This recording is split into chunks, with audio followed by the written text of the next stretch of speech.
I'm teacher Michaelombasa, student leader, English and literature. Now my question is this to the new funding model. How will my parents' background determine my future? So this is my question.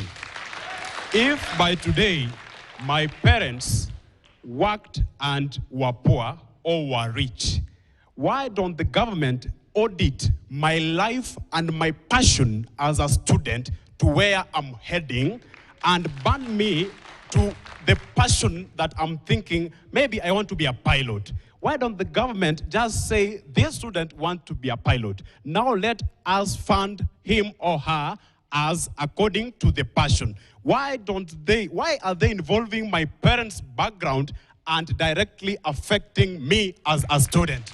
Thank you, that was my question.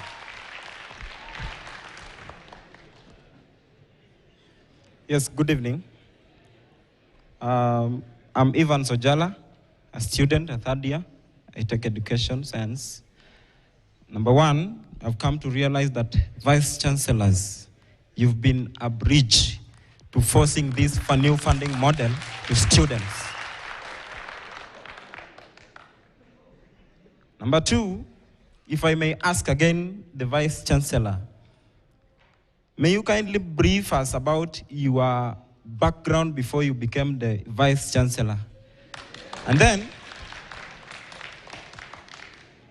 And today you are earning.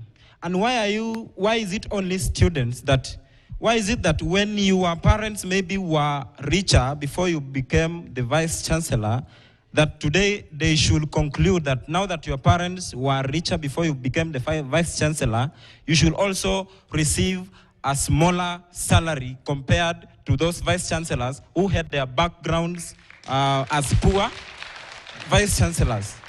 I'm not only addressing the vice chancellors, all public servants, including the media people here.